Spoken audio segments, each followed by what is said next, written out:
Liga ng bayan na to, mga kabataan na sugod.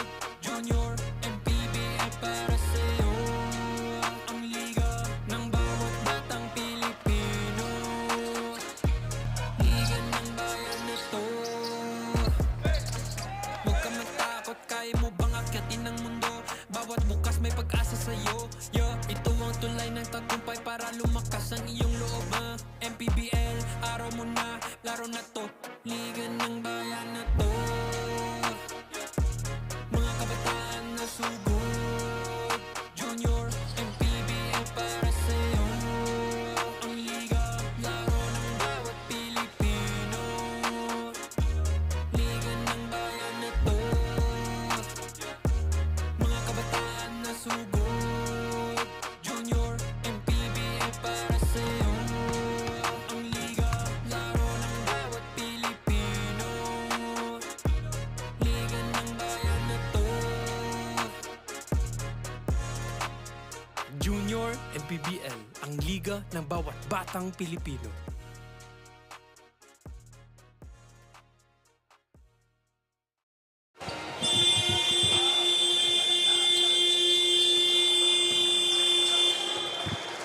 Good afternoon, Junior MPBL fans, and welcome to Amoranto Sports Arena here in Quezon City.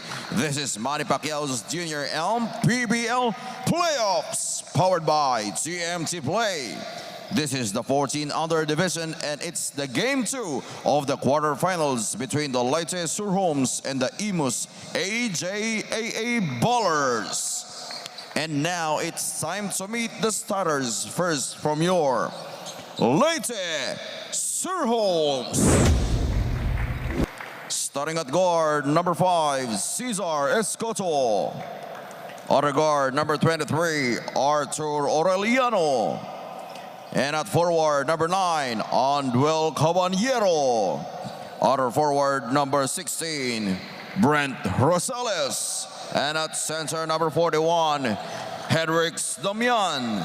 Head coach for the Leyte Surhomes 14 under, Mr. Cliff Tesocan. And here are the starters from your Imus AJAA Ballers. Starting guard, number 15, Dean Crea. Shooting guard, number 9, Alejandro Sanz. Small forward, number 13, Benedict Marzan. Power forward, number 18, Tristan Alam. And at center, number 21, Caden Gamboa. Head coach for the Imus AJAA Ballers 14 under, Mr. Ronjay Enrile. Assisted by Rob Sanz. Referees of this ball game, Nino Perez, Dong Ramos, John Tangkion, and your crew chief, Raymond Madera. This is Manny Pacquiao's Junior MPBL Playoffs, ang liga ng bawat batang Pilipino. And we hope that you are having a wonderful Sunday lunch right now. Joel Barcon alongside my partner, Coach Noy Africa, bringing you this Game 2. Itong playoffs natin, 14 under sa South, between Leyte Surhomes and the Imus AJAA Ballers. This is the 3 versus 6 matchup. Coach, good afternoon, and anong pwede natin asahan dito sa ating ball game na to? Well, we're gonna expect, of course, Imus to go all out and try to extend this to a game 3. While, you know, Leyte coming off that very close victory in game 1, 62-59. You know, they do not want to be dragged into a game 3 with this very game team from Imus. Of course, in that game for Leyte Surhomes in game 1, Francis Brent Rosales led the way, scoring 16 points, 15 rebounds, which is coincidentally his tournament averages despite only having played 4 games. And of course, doon naman sa side nitong Imus AJAA Ballers, we can call this a breakout game for Dean Tria. He did finish with 20.7 rebounds, 2 assists, and 3 steals. And speaking of Tria, you got him on your screens right now.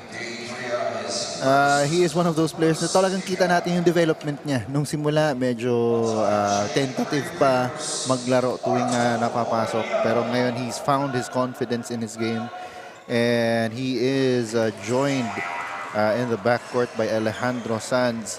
And then at the forwards, they've got Benedict Marzan and Tristan Alam. And at the center, they've got Caden Gamboa. Para naman dito sa Leyte Shore Homes. You've got Cesar Escoto and Arthur Aureliano at the guards. Anduel Caballero and Brent Rosales at the forwards. And the man in the middle is Hendrix Damian. And so, iiwas talaga. Gugustuhin ng Imus na ma-extend ito to third game. Yeah, and whenever you talk about these two teams, you talk about their key players. You have for Leyte Shore Homes, Cesar Escoto averaging 12 points, 5 rebounds, 4 assists, and nearly 4 steals per game. Although yung role niya a little diminished due to the entry nitong si Francis Rosales. And of course, you're gonna have comebacking Anduel Caballero, who in 4 games played has averaged 21 points, 12 rebounds, 4 assists, and 6 steals per game. And does play very heavy minutes, 34 minutes. So, you know, a lot more firepower now for Leyte. And guys like Cesar Escoto will not have to do a lot of heavy lifting. While for the side of Imus AA ballers, you have the ever-reliable Tristan Alyam averaging close to a double-double, 13 points, 9 rebounds, 2 assists and 3 steals per game. In game 1, had 17 points, 10 rebounds, 4 assists, and 3 steals. Yun, and ito nga, ito si Dean Tria, siya yung nakita natin nag-develop, nag-grow up dito sa ating tournament. Itong si Cesar Escoto, magmula pa nung simula, talagang nandun na siya. He has been a solid contributor para dito sa Leyte Shore Homes. But as you mentioned nga, medyo hindi na niya kailangang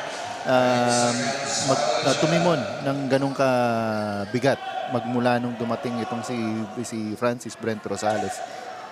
So, but sila pa ring tatlo alongside itong si Caballero will be the focal point na offense nitong Leyte. In the beginning of the tournament, they were duo, itong si Caballero and si Escoto, but I guess school commitments rendering itong si Caballero unavailable. And then later on in the tournament, the entry of Francis Rosales, and now they form a new big three. Speaking of, yan, the Escoto to Rosales connection. And Rosales naman playing defense on the other end. He did have 5 blocks in game 1. The nose for the ball of itong si Brent Rosales, getting rebounds, getting blocks, really there as Escoto converts. Here are the AJAA ballers, and the whistle is blown. Ito si Brent Rosales, sorry, this Navales. I think he's going to be called for the foul. Well, aside from, you know, si Dean Tria, you've been saying how he has grown up before our eyes. Hindi lang his game. I mean, he probably already grew a few inches since the start of the tournament. And of course, talking about growing up also for Imus, Alejandro Santos developed into a very dependable basketball player. Very early in the tournament, very tentative. You know, he pretty much just spots up and takes those shots. But right now, he averages 10 points and 5 rebounds. And miscommunication on that pass there. Akala ni Rosales na si Navales ang kukuha ng bola. So, bala babalik sa ballers. The score is currently 8-7. A 1-point lead para dito sa Imus AJAA ballers with 5 minutes to go dito sa ating first quarter. Here's Sanz. Gets it to Alyam. They are moving the ball around. Gamboa thought about the 3. And a foul is going to be called on Cesar Escoto. That's his second personal.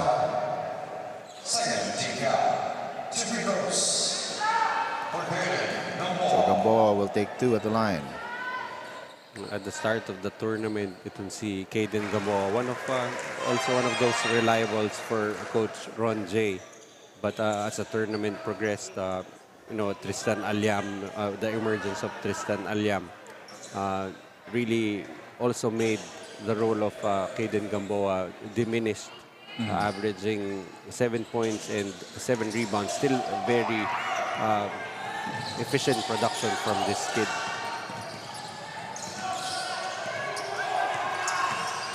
And right now you've got Caballero. Gets it to Escoto. He will try a 3. That was partially blocked by Gamboa. And rising to the occasion. Defending the perimeter. Sanz attacks. In and out yung kanyang floater. Bola babalik sa Leyte. Last touch there on Marzan.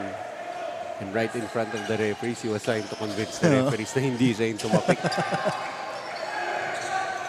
Parang ano na eh, no? Second nature na.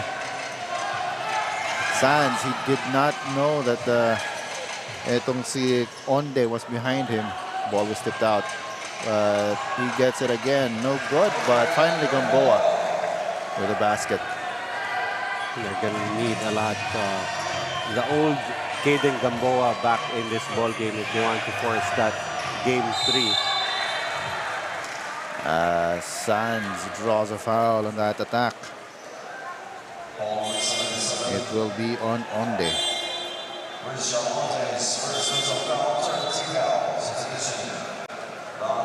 So lalabas muna si Conopio at saka si Escoto. Pumasok si Perez.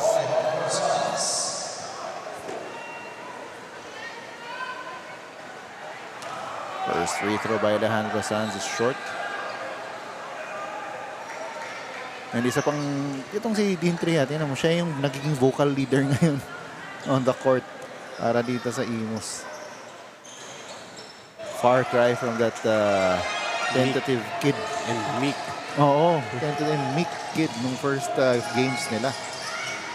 As Caballero attacks and converts. Nothing meek about the game of Anduel Caballero. Pretty much, a very young version of his kuya who is now playing for the UST Tiger Cubs, one of the more explosive Tiger UST Tigers. There you go. One of the more explosive scorers we have in college. As the ball is with Tria, he will attack but lose the ball as it goes up. And ito ngayon, Imus employing a full court press as Escoto checks back into the ball game. 2 fouls and all. Very quick rotation being used by Coach Cliff. Actually, si Damian already had a few minutes of rest. Oo nga. Nagkabanggaan doon. Ball is tipped out of bounds. And will stay with Leyte.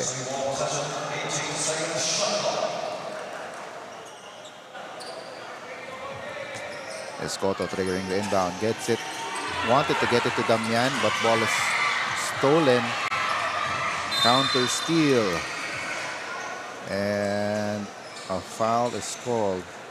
It will be on Sanz.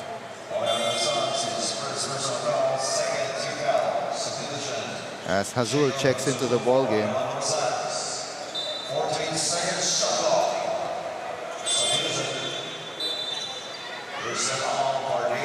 For Gamboa. And then Tria also given a rest by Tristan Alyam. Of course, we confirmed this right before the start of the ball game that itong si Simon Jacob Hazul is the son of PBA player RJ Hazul. Ayan. As a timeout is called on the floor, we'll be back.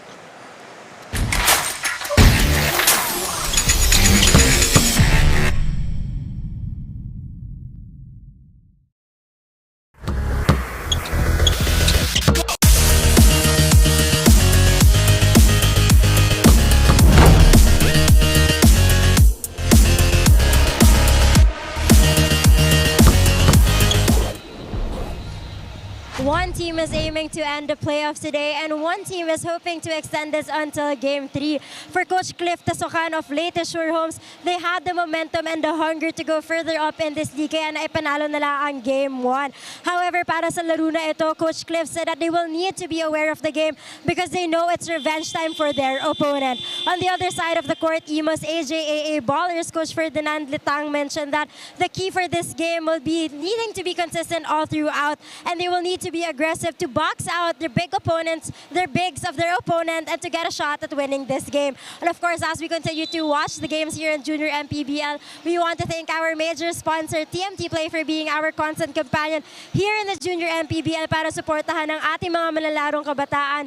TMT Play, unleash your casino adventure. Gaming is for 21 years and above only. Keep it fun, mga kaliga. Game responsibly, and of course, parental supervision is advised. Let's get back to the panel. And thank you for that, the third member of our panel, Daniel Laguardia, for that report. And hunger and determination and focus for Leyte, consistency naman on the box out para dito sa Imus. That's right, and of course, the presence of guys like Rosales, you have Damian, and even Escoto to some extent. Really the need for the smaller Imus AJAA ballers to work on that box out. As Hazul gets a 3, reminiscent of his father. Ito ulit ang Imus. Marzan misses. Going back up. That was Aliam. Wala pa rin. So ito ngayon, Caballero, he will attack. And he will be fouled.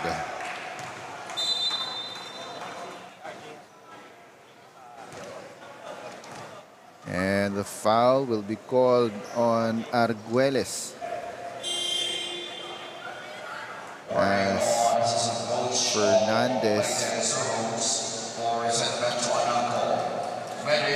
Fernandez has to be tended to.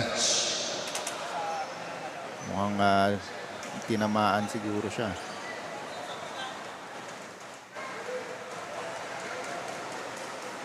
As Caballero at the line. We'll take 2.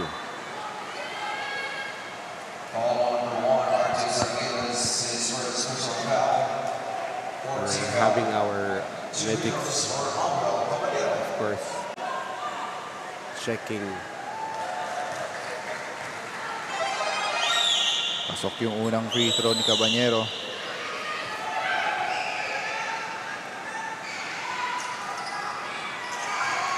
Two for 2 for Anduel Caballero. Here come the Imus AJAA ballers.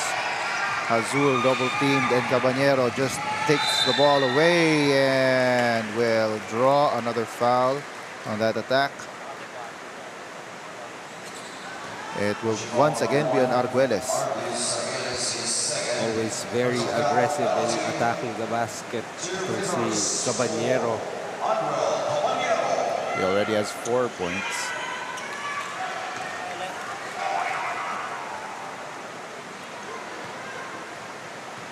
It's a rainy Sunday afternoon dito sa Amoranto Arena in Quezon City. Raining in Quezon City.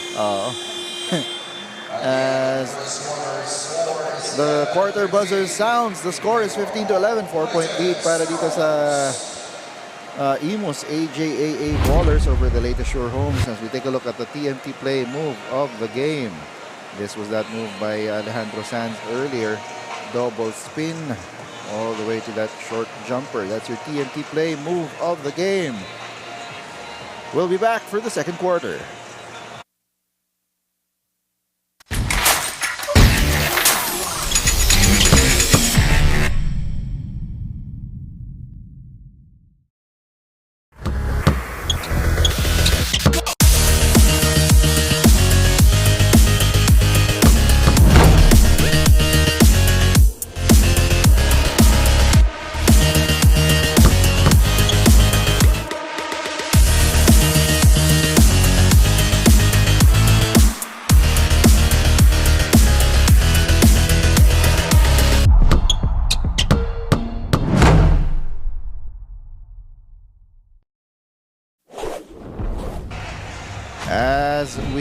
take a look at current PBA player RJ Hazul in the stands today. And goes to show you the level of support that our parents of yung ating mga batang manlalaro dito sa ating ball game. Actually, earlier when you mentioned that itong si Simon Hazul hit a three-pointer, parang nagka-deja vu ako. Oo, di ba? Ano yan parang nightmare sa akin yan because I used to be involved with the San Beda program. And, RJ Hazul for 3 kept on repeating in my head. Of course, RJ Hazul known as an outside sniper throughout his basketball career. And that's developed into, one of the better veteran playmakers in the PBA. Back in college was basically that, a very deadly spot-up shooter. But as he progressed in the pros, a hard-nosed defender, nothing flashy, just very deliberate in directing the offense of his team. And look at him now. Having played in the PBA for such a long time. Oh. Eto ngayon, and he has passed on that interest in the sport sa kanyang anak. So, one of the many second generation ballers na meron tayo dito sa junior MPBL. As ito ulit ang Leyte. Scotto will try a three. That's short. Off the front rim. Alam going all the way, but a foul is called. Continuation will be given, but he missed the layup. So 2 free throws. If you're Leyte, you do not want to allow Alyam to have some space. And kumbaga, huwag mo siya bibigyan ng buwelo to get all the way to the rim dahil that's exactly what he wants to do. Mintis nga lang ang kanyang unang free throw.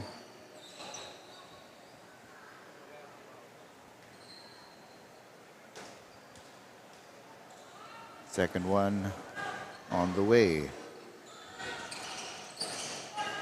Mintis din. But they get the offensive rebound. They swing it to the other side.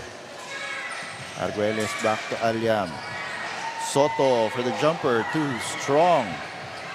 Put back, still nothing going for Marzan. Hazul, the second try for his put back, nothing pa rin. And almost a steal by Marzan. And that's a block by Alyam on the attempt by Onde. Here's Hazul. Over to Alyam. Alyam attacking once again. No good. Rosales picks up the rebound, pushes it up to Caballero. Caballero attacks. Still nothing. And on the rebound, a foul is called on Caballero. I think you should keep count of how many times you're gonna say the phrase Caballero attacks. Oo nga. Feeling ko nasa 3 na for now. And I wouldn't be surprised if you go double digits with that. Tapat sila ni Alyam. Here's Caballero. He's got the ball. Directing traffic. Gets it back to Scotto. Swing it over to Perez. Underneath. That's Onde to the basket. Knots this basketball game up at 15. It's under 7 minutes to go dito sa ating second quarter. That's another attempt by Gamboa. Missing once again are the Imus AJAA ballers. As Rosales scores underneath as Leyte takes over the lead 17-15. We'll be back.